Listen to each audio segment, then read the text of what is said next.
मेरा नाम कौशल्या है। मैं दिल्ली शहर में अपने 2 बेटों के साथ रहती हूँ। मेरे पति को इस दुनिया से गुजरे हुए 3 साल हो चुके हैं और अब मेरे बुढ़ापे की सारी जिम्मेदारियाँ मेरे दोनों बेटों पर ही है। लेकिन आज के दिन मैं बहुत खुश हूँ क्योंकि मेरे बड़े बेटे की शादी है। सभी रीति रिवाजों के साथ मेरे बेटे की शादी एक बहुत ही अच्छे घर की लड़की से हो गई और मेरी बहू दहेज में एक काम वाली अपने साथ लेकर आई। और वो मुझसे बोली, सासू माँ, ये काम वाली हर समय आपकी बहुत सेवा करेगी। वो काम वाली सच में मेरी बहुत सेवा करती थी, लेकिन जब मैंने उससे बात करने की कोशिश की तो मुझे पता चला कि वो तो गूंगी है। मुझे उस काम वाली पर बहुत तरस आया क्योंकि वो काम वाली बहुत खूबसूरत थी, लेकिन मुझे उसकी एक बात बहुत अजीब लगती थी कि वह हमेशा घूंघट में रहती थी और घर में सबसे पर्दा करती थी। लेकिन एक दिन गलती से मेरे छोटे बेटे ने उसकी शक्ल देख ली और मेरा बेटा ज़ोर ज़ोर से चिल्लाने लगा। ये सुनते ही मेरा दिल ज़ोर से धड़कने लगा कि माँ, ये लड़की वही है जिसने 7 मासूम लड़कियों को बहुत बेदर्दी से मेरे बड़े बेटे नवीन ने आज फिर से अपनी शादी की बात छेड़ दी। ये वो मुद्दा था जिससे मैं हमेशा अपनी जान चुराती थी। ऐसा नहीं था कि मुझे अपने बड़े बेटे की शादी का शौक़ नहीं था। वो मेरा बड़ा बेटा था और हर माँ की तरह मेरे दिल में भी अपने बेटे की शादी को लेकर बहुत सारे सपने, बहुत सारे अरमान थे। मैं अपने बड़े बेटे नवीन की शादी बहुत धूमधाम से करना चाहती थी, लेकिन मेरी परेशानी भी वही थी जो आजकल सभी घरों में होती है। मेरा बेटा नवीन अपनी पसंद की लड़की से शादी करना चाहता था, जबकि मैं अपनी पसंद की लड़की से अपने बेटे नवीन की शादी कराना चाहती थी। आज भी रात के खाने के वक्त घर आया तो मुझसे जिद करने लगा कि जिस लड़की को मैं पसंद करता हूँ, आप उसका रिश्ता मांगने के लिए उसके घर पर जाए। मैंने खाना ख़त्म होने के बाद कहा कि भूल जाओ उस लड़की को तुम, क्योंकि तुम्हें मेरी पसंद की लड़की से ही शादी करनी होगी। मेरी इस बात पर मेरा बेटा नवीन गुस्से से आग बबूला हो गया और चेक कर मुझसे कहने लगा कि आप एक बार उससे मिल तो सकती हैं, लेकिन मैं ऐसी लड़की से बिल्कुल अपने बेटे की शादी नहीं कराना चाहती थी जिसने शादी से पहले ही मेरे बेटे को मुझसे दूर कर दिया हो। मेरा बेटा गुस्से से कमरे के अंदर चला गया। मैंने सोचा कुछ दिन का गुस्सा है, समय के साथ अपने आप ठीक हो जाएगा। यही मेरी सबसे बड़ी गलतफहमी थी। वो थोड़ी देर बाद कमरे से बाहर आया तो उसके हाथ में बंदूक थी। मेरे सामने ही उसने वो बंदूक अपनी कनपटी पर रख दी और चीख कर मुझसे बोला कि आप मेरी शादी रचना से करवाएंगे या नहीं। रचना उस लड़की का नाम था जिससे मेरा बेटा शादी करना चाहता था। मैं तो अपने बेटे का गुस्सा देखकर पागल ही हो गई और मैंने घबराते हुए कहा, पागल हो क्या? इसे नीचे रखो, गोली चल जाएगी। लेकिन मेरा बेटा उस समय बहुत जज्बाती हो रहा था और उसके लिए मुझे हार माननी ही पड़ी और मैंने उससे कहा कि ठीक है, जिस लड़की से तुम शादी करना चाहते हो मैं उसे देखना चाहूँगी। मेरे बेटे ने बंदूक नीचे रखकर मुझे गले से लगा लिया और कहने लगा कि वो बहुत अच्छी है, आप मेरी शादी के बाद उस पर बहुत गर्व करेगी। मैं अपने बेटे की बात मानकर उस लड़की का रिश्ता मांगने उसके घर चली गई। वो लड़की मुझे बहुत सीधी सादी और अच्छी लगी थी। घर परिवार भी अमीर ही था। मैंने शादी की तारीख भी तय कर दी। शादी की तैयारियों के सिलसिले में मैं 2-4 बार उनके घर गई थी, लेकिन हर बार एक ही काम वाली से मेरा सामना होता और उस काम वाली ने बहुत बड़ा सा घूंघट डाल रखा होता था। काम वाली की ये बातें मुझे अजीब लगती थी। मेरी बहू ने मुझे बताया कि ये काम वाली बहुत अच्छी है और उनके हर छोटे बड़े काम यही संभालती है, ये बहुत अच्छी लड़की है। मैंने अपने बेटे और बहू से बहुत पूछने की कोशिश की, तुम दोनों पहली बार कहाँ मिले थे? मगर दोनों ने मुझे अलग अलग जवाब दिए और ये सुनकर मुझे बहुत हैरत हुई। और कुछ भी हुआ, लेकिन अब क्या हो सकता था? शादी तय हो चुकी थी। शादी की तैयारियों में बहू की काम वाली ने बहुत हाथ बटाया था, क्योंकि मेरी कोई बेटी नहीं थी, इसलिए सारी तैयारियां भी उन्हीं दोनों लड़कियों ने मिलकर की थी। शादी के बाद जब मेरी बहू दुल्हन बनकर पहली बार हमारे घर आई तो मैं ये देखकर बहुत हैरान और परेशान हुई कि मेरी बहू ने अपनी कामवाली को भी गाड़ी में अपने साथ पीछे बिठा लिया। मैं और मेरा बेटा पंकज दूल्हे की कार के पीछे बैठे थे। छोटा बेटा मुझसे कहने लगा कि मम्मी, अगर आप बुरा न मानो तो एक बात कहूँ। भाभी का अपनी काम वाली के साथ कुछ ज़्यादा ही लगाव नहीं है क्या? क्या लोग अपनी काम वाली को इतना तो सर पर नहीं चढ़ाते जितना भाभी ने चढ़ाया हुआ है? ये बात तो पहले दिन से मुझे भी परेशान कर रही थी। ये बात भी अजीब ही थी कि वो दहेज में भी उस काम वाली को अपने साथ लेकर आई थी, लेकिन मैं अपने बेटे की वजह से कुछ बोल नहीं सकती थी। लेकिन उस काम वाली का मेरी बहू के साथ दहेज में आना मुझे बिल्कुल पसंद नहीं था। उस काम वाली के लिए मेरी बहू ने शादी के लिए बहुत अच्छे अच्छे कपड़े लेकर दिए थे। उन कपड़ों को पहनकर वो काम वाली लग ही नहीं रही थी। मेरे कई रिश्तेदारों ने मुझसे कहा था कि साड़ी बांधे हुए घूंघट में लड़की कौन है। अब मैं उन्हें ये क्या बताती कि ये बनी ठंडी लड़की मेरी बहू की काम वाली है। तो मैंने बात को टालने के लिए उनसे कहा, मुझे क्या पता, लड़की वालों की तरफ से कोई होगी। मैं अब ये सोच रही थी कि जब मेरे रिश्तेदारों को पता चलेगा कि ये लड़की कोई और नहीं एक काम वाली है तो वो क्या कहेंगे।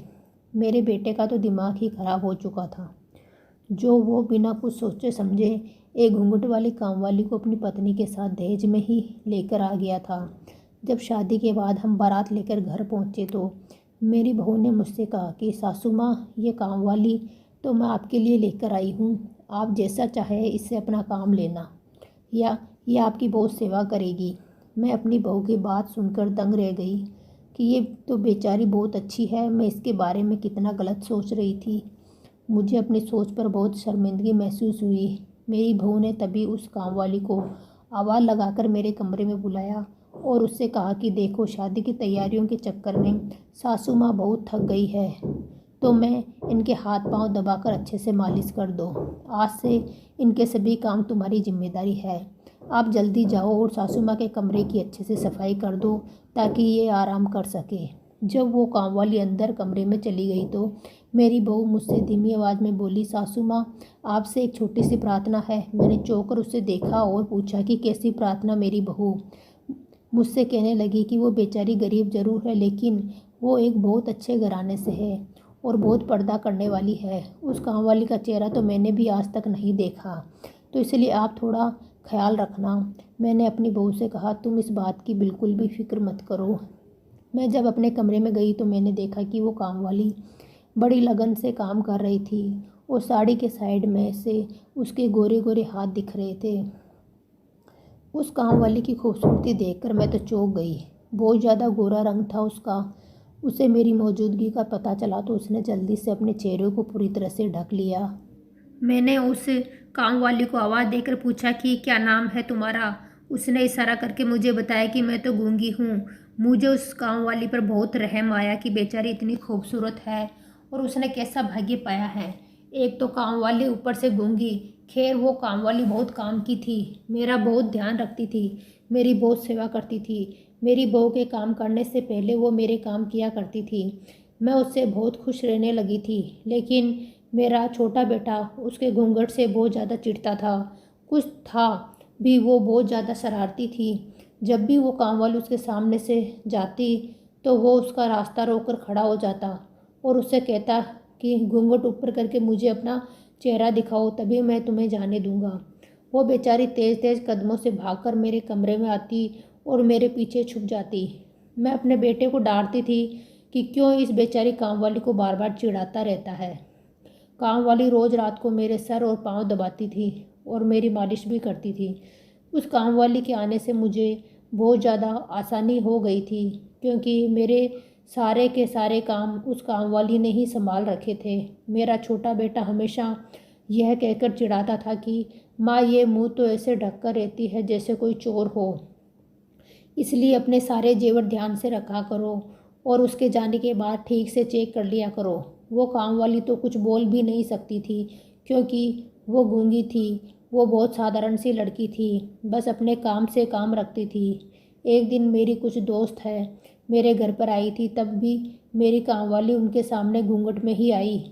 तो उस काम वाली के जाने के बाद मेरे दोस्तों में से मेरी एक दोस्त ने मुझसे कहा कि तुम्हारी काम वाली घूंघट करके क्यों काम करती है? तो मैंने उससे कहा कि यह एक बहुत ही शरीफ घर से है, इसके घर वालों ने इसे बहुत मजबूरी में घर से बाहर निकाला है, वरना आजकल ऐसी लड़कियां कहाँ देखने को मिलती है। मैंने अपने दोस्तों से वही सब कहा जो मेरी बहू ने मुझे बताया था। इस सब बात पर मेरी दोस्त ने मुझ पर हंसने लगी और उन्होंने मुझसे कहा कि कहीं औरतें भी औरतों से पर्दा करती है क्या? हमने बहुत सी औरतों को देखा है मगर कोई भी औरत या लड़की आज के टाइम में ऐसे नहीं रहती है, औरतों से पर्दा नहीं करती है। तुम इस गाँव वाली पर नज़र रखा करो। ज़्यादा नेक बनने वाले लोग ही पीठ पीछे धोखा देते हैं। मेरे दोस्तों की बातों ने मेरे दिल में कहीं ना कहीं शक का बीज बो दिया था। मुझे पहले तो शक नहीं था, बस अब मुझे वो सीधी सादी काम वाली पर शक होने लगा था। मुझे कई ऐसे वाक़यात याद आने लगे जिस पर मुझे उस पर शक करने की वजह मिल गई और उन सब बातों को मैंने अपने मन का वहम मानकर भुला दिया था। कुछ दिन पहले की ही बात है कि मेरी बहू ने इस काम वाली को किसी काम से अपने कमरे में बुलाया था कि तभी मुझे याद आया कि मेरे बड़े भाई ने मेरी बहू और मेरे बेटे को रात की दावत पर बुलाया है। मैं इस बात को बताने के लिए उसके कमरे में गई तो मैं ठिठक कर रह गई, क्योंकि मुझे मेरी बहू के कमरे से मेरी बहू की आवाज़ के अलावा भी किसी और औरत के हंसकर बात करने की आवाज़ आ रही थी। मैं इस बात से बहुत ज़्यादा हैरान और परेशान हुई और सोचने लगी कि बहू के कमरे में तो इस काम वाली के अलावा और कोई नहीं है। मैं अंदर जाकर ये सब देखती कि इससे पहले ही मेरे छोटे बेटे ने मुझे आवाज़ देकर किचन में बुला लिया। मैं जब अपने बेटे की बात सुनकर वापस आई तो तब मैंने अपनी बहू से पूछा कि बेटा, तुम्हारे कमरे में किसके बोलने की आवाज़ आ रही थी? तो मेरी बहू ने मुझसे कहा, अरे सासू माँ, मैं तो टीवी देख रही थी, उस पर सीरियल की आवाज़ आ रही होगी। मैंने अपनी बहू की इस बात पर यकीन कर लिया और सोचा कि वो काम वाली तो बोल ही नहीं सकती है, शायद मुझे ही कोई गलतफहमी हुई होगी। उस काम वाली को हमारे घर पर आए हुए 1 महीना हो गया था और आज तक मैंने उसकी आवाज़ नहीं सुनी थी, तो वो आज कैसे बोल सकती है? इसके अलावा भी मुझे एक और बात याद आई कि 5 दिन पहले जब ये काम वाली घर से बाहर जा रही थी तो घर के दरवाजे पर पहुंचकर उसने अपना घूंघट नीचे गिरा दिया था, जिसको देखकर मैं दंग रह गई थी। ये तो घर में इतना घूंघट करके रहती है, अब क्या बाहर बिना घूंघट के ही जा रही है? शाम को जब काम वाली घर लौट कर वापस आई तो मैंने उससे पूछा कि तुम कहाँ गई थी? तो उसने मुझे बताया कि बहू की माँ ने मुझे किसी काम से बुलाया था, मैं उनका ही काम करने गई थी। मैं उसकी बात सुनकर बहुत ज़्यादा परेशान हुई, क्योंकि अभी 15 मिनट पहले ही मेरी बहू की माँ से बात हुई थी। उन्होंने तो मुझे ऐसा कुछ नहीं बताया कि ये काम वाली हमारे घर आई है। खैर, ये बात इतनी ज़रूरी नहीं थी, इसलिए मैंने इस पर ज़्यादा ध्यान नहीं दिया। जो बात ज़रूरी थी मैंने उसको पूछा, क्योंकि वो बिना घूंघट के गई थी। उस बात ने मेरे दिल में इतनी हलचल मचा कर रख दी थी। मैंने उस काम वाली से पूछा कि जब तुम सुबह घर से बाहर निकली थी तो बिना घूंघट के क्यों गई थी? तुम्हारा चेहरा भी तो दिख रहा था। इस बात पर काम वाली ने ना में सिर हिलाया और एक कागज़ पर लिखकर मुझे बताया कि मैंने मास्क लगा के रखा था। मुझे तब भी उसकी इस बात पर यकीन नहीं आ रहा था। दोस्त ने मेरी इस बात पर तसल्ली करने के लिए अपने पर्स में से मास्क निकालकर मुझे दिखाया, तब जाकर मुझे उसकी बात पर यकीन हुआ। मैंने सोचा कि ये काम वाली तो बहुत सीधी सादी है, मैं फालतू में ही इस पर शक कर रही हूँ। लेकिन अब मेरी दोस्तों की बातों ने मेरे दिमाग में फिर से शक पैदा कर दिया था। मैंने शाम को इस काम वाली को अपने कमरे में बुलाया कि तुम मेरे बेटों से घूंघट करती हो, ये बात तो मेरी समझ में आती है क्योंकि वो तुम्हारे लिए गैर मर्द है, लेकिन औरतों से पर्दा करना मेरी समझ से बाहर है, तो मुझे तो अपना चेहरा दिखा ही सकती हो। मेरी इस बात को सुनकर काम वाली बहुत ज़्यादा घबरा गई और ना में सिर हिलाकर पीछे हटने लगी और उसने कहा कि मैं अपना चेहरा नहीं दिखा सकती। मैंने भी सोच लिया था कि आज किसी भी हाल में इस काम वाली का चेहरा देखकर ही रहूँगी। जैसे ही मैं उस काम वाली का घूंघट उठाने के लिए आगे बढ़ी तो वो काम वाली तेज़ तेज़ कदमों से भागने लगी और भागते समय मेरे बेटे और बहू से टकरा गई। बेटे ने मुझसे पूछा, ये क्या हुआ माँ, आप इस काम वाली के पीछे क्यों भाग रही है? मैंने कहा कि कुछ नहीं हुआ बेटा, मैं तो बस इस काम वाली का चेहरा देखना चाहती हूँ।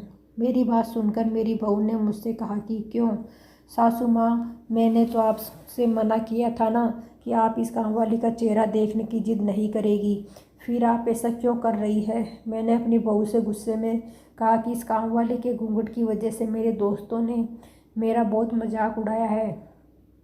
अब तुम इस कामवाली से कहो कि या तो ये मुझे अपना चेहरा दिखा दे या फिर मेरे घर से रफा दफा हो जाए। मेरी बहू ने मुझसे कहा कि यह आपको अपना चेहरा नहीं दिखाएगी, तो फिर मैंने उससे कहा कि निकल जाए मेरे घर से। तो इस बात पर मेरी बहू ने कहा कि ये इस घर से भी नहीं जाएगी क्योंकि यह मेरी कामवाली है, मैं इसे अपने साथ लेकर आई थी। आप कौन होती है मेरी कामवाली पर हुक्म चलाने वाली। अपनी बहू के इस बात को सुनकर मैं दंग रह गई, क्योंकि मेरी बहू एक कामवाली के लिए मुझसे इतनी लड़ाई कर रही है, मुझसे इतनी बदतमीजी से बात कर रही है। और इतना ही नहीं, मेरा बेटा वहीं पर चुपचाप खड़ा था, अपनी माँ की बेइज्जती होते हुए देख रहा था। जब मैंने घूमने वाली नज़रों से बेटे की तरफ देखा तो उसने मुझसे कहा कि यह आप सास बहू और इस काम वाली का मामला है, आप लोग आपस में मिलकर ही इस मामले का हल निकालें। इस बात को कहकर मेरा बेटा घर से बाहर चला गया। मेरी बहू ने मुझे बुरा सा मुँह बनाकर देखा और इस काम वाली का हाथ पकड़कर उसको अपने कमरे में ले गई। मेरा छोटा बेटा कुछ देर बाद वापस घर आया तो उसने मुझसे कहा कि इस मामूली सी काम वाली के लिए आपको भाभी से लड़ाई झगड़ा करने की क्या ज़रूरत थी। आपको पता है ना, ये भाभी मुझे नया कारोबार करवाने में मदद करने वाली है। आप जाइए और भाभी से माफ़ी मांग कर आइए। अपने बेटे की बात सुनकर मैं बहू से माफ़ी मांगने उसके कमरे में आई तो बहू के कमरे का थोड़ा सा दरवाज़ा खुला हुआ था। अंदर का नज़ारा देखकर मैं तो हक्का बक्का रह गई। बहू कामवाली को गले से लगाकर तसल्ली दे रही थी। बहू की बात सुनकर मैं परेशान हो गई कि क्या भला कोई अपनी कामवाली से ही इतनी मोहब्बत कर सकता है। मेरी बहू उसको गले लगाकर कह रही थी कि तुम परेशान मत हो, बस कुछ दिन की ही बात है, मैं सब कुछ ठीक कर दूंगी और मैं सासू माँ को भी अच्छे से समझा दूंगी। मैंने थोड़ा और अंदर झाँक कर देखा तो उस कामवाली ने अपना घूंघट उठाया हुआ था। उसकी एक साइड मुझे दिख रही थी। मैं चौंक कर अपने कमरे में वापस आ गई। मुझे बहू की वही बात याद आई कि उसने कहा था कि इस काम वाली ने तो मुझे भी आज तक अपना चेहरा नहीं दिखाया है। फिर वो काम वाली आज बहू के सामने अपना घूंघट कैसे उठाकर बैठी थी। मैं सोच रही थी कि एक मालकिन तो कभी भी अपनी काम वाली को गले से नहीं लगा सकती है ना, और ना ही उसको इतना सर पर चढ़ाती है। फिर मेरी बहू ऐसा क्यों कर रही थी, मुझे कुछ समझ नहीं आ रहा था। उस दिन के बाद से मेरी बहू ने उस काम वाली को मेरे सारे काम करने से मना कर दिया था। वो काम वाली ज़्यादातर मेरी बहू के ही साथ रहती थी और उस काम वाली को मेरे करीब भी नहीं भटकने देती थी। मैं भी ये सोचकर चुप थी कि कहीं मेरे घर का माहौल ख़राब ना हो और कोई लड़ाई झगड़ा होने की वजह से मेरा बेटा अपनी पत्नी को लेकर मुझसे अलग ना हो जाए। मेरी बहू रोज़ ही उस काम वाली को लेकर घर से बाहर निकल जाती है और शाम को वापस आने पर दोनों ही अपने कमरे में बंद हो जाती। उन दोनों का ऐसा करना मुझे बहुत अजीब लगता था, लेकिन मैं क्या करती। मेरी तो इस घर में कोई सुनने वाला ही नहीं था। एक दिन मेरी तबीयत अचानक ही ख़राब हो गई। मैंने अपने छोटे बेटे से कहा कि काम वाली किचन में काम कर रही है, तुम जाओ और उससे कहना कि वो मुझे एक कप चाय बनाकर दे दे। उस दिन इत्तेफाक से मेरा बेटा घर पर ही था, वरना इस समय मेरा बेटा अपने काम पर होता था। मेरी बात सुनकर वो उस काम वाली के पास किचन में गया। उसको गए हुए 2 ही मिनट हुए थे कि अचानक किचन से मेरे बेटे के चीखने की आवाज़ आई। उसकी आवाज़ को सुनकर मैं बहुत ज़्यादा घबरा गई। तेज़ी से बिस्तर से उठी और भागती हुई किचन में गई। जब मैं किचन में पहुंची तो मैंने वहां जो नज़ारा देखा उसको देखकर मैं परेशान हो गई। मेरे बेटे ने उस काम वाली का बाजू पकड़ रखा था और दूसरे हाथ से वो काम वाली अपना चेहरा छुपाने की कोशिश कर रही थी। मैंने अपने बेटे से कहा, ये सब क्या हो रहा है, तुमने इस काम वाली का हाथ क्यों पकड़ रखा है। तो मेरा बेटा कहने लगा, इसलिए पकड़ा है ताकि ये भाग न जाए। मैं किचन में आया था आपके लिए चाय को कहने, तो मैंने देखा कि अपने घूंघट से अपना चेहरा साफ कर रही है और गलती से मेरी नज़र इसके चेहरे पर पड़ गई और मैंने इसका चेहरा देख लिया है। तो मैंने हैरानी से पूछा कि फिर क्या हुआ। कि इतने में ही मेरा बड़ा बेटा और बहू अपने कमरे से निकलकर किचन में आ गए। मेरी बहू आग बबूला होकर कहने लगी कि आप दोनों माँ बेटे मेरी काम वाली के साथ कैसा सलूक कर रहे हैं। मेरा बेटा कहने लगा कि मैंने आपकी काम वाली की शक्ल देख ली है और मैं अभी सबको इसकी शक्ल दिखाता हूँ। और इतना कहकर उसने ज़बरदस्ती उस काम वाली का घूंघट खींच लिया। जब मैंने उस काम वाली का चेहरा देखा तो मुझे ध्यान आया कि मैंने इससे पहले भी इसे कहीं देखा है। ज़रा ध्यान से देखा तो मेरे मुंह से चीख ही निकल गई। मुझे याद आया कि ये तो वही है, मासूम लड़कियों की कातिल जो आजकल हर न्यूज़ चैनल पर नज़र आ रही है। मेरे दिमाग में पूरी की पूरी कहानी चलने लगी। न्यूज़ रिपोर्टर ने बताया कि इस लड़की ने अपनी 7 मासूम दोस्तों का कत्ल बड़ी ही बेरहमी से कर दिया है। पुलिस ने इसको पकड़ भी लिया था। पुलिस ने बताया था कि वो लड़की एक दिमागी बीमारी से पीड़ित है और इस बीमारी के चलते इसने जलन और दुश्मनी में अपनी 7 मासूम दोस्तों को मार डाला।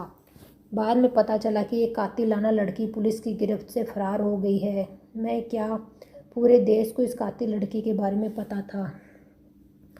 इस देश के बच्चे भी जानते थे कि ये लड़की कौन है। इसकी शक्ल इतनी बार न्यूज़ चैनल पर दिखाई गई है कि अब तो इसको कोई भी पहचान सकता है। मेरे छोटे बेटे ने उस काम वाली को पहचान लिया था। मैं तो डर ही गई थी कि इतनी खतरनाक लड़की हमारे घर में रह रही है। मैंने अपने बड़े बेटे से कहा कि जल्दी से पुलिस को फ़ोन करो।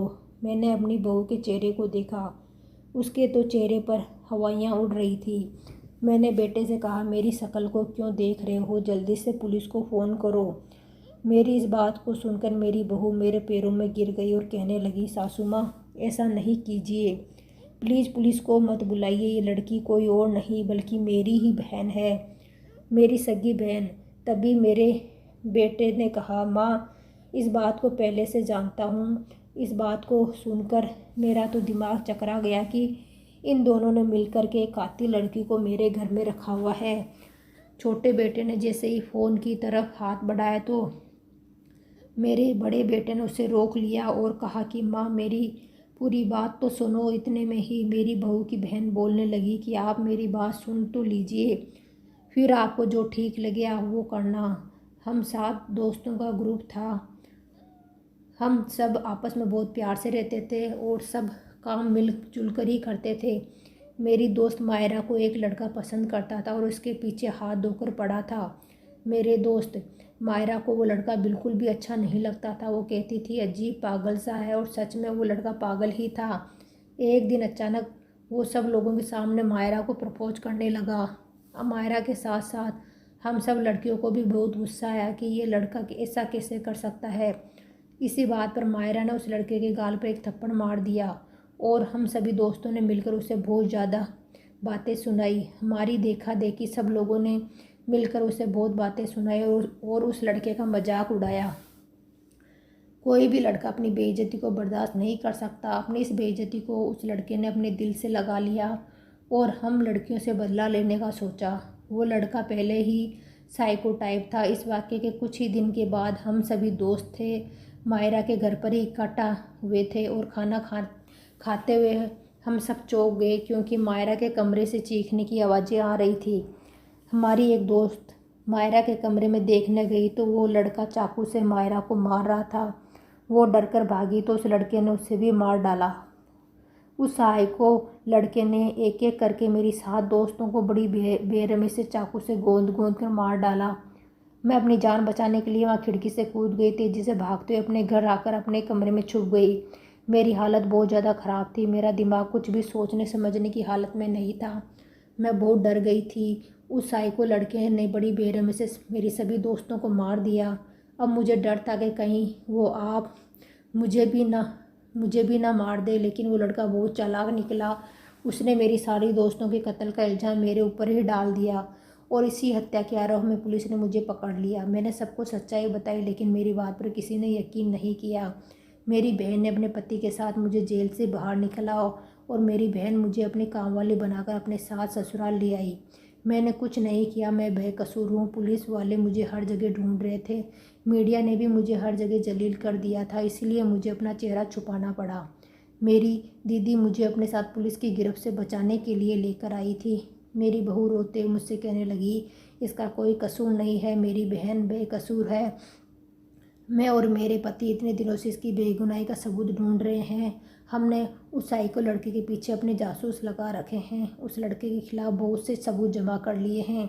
हम 1-2 दिन में ही ये सारे सबूत मीडिया और न्यूज़ रिपोर्टर को देने वाले हैं, ताकि मेरी बहन की बेगुनाही साबित हो सके। सारी सच्चाई सुनकर मैं दंग रह गई। मुझे यकीन नहीं आ रहा था। फिर मेरे बेटे और बहू ने मुझे वो सारे सबूत दिखाए जो उन्होंने पिछले 3 महीने में जमा किए थे।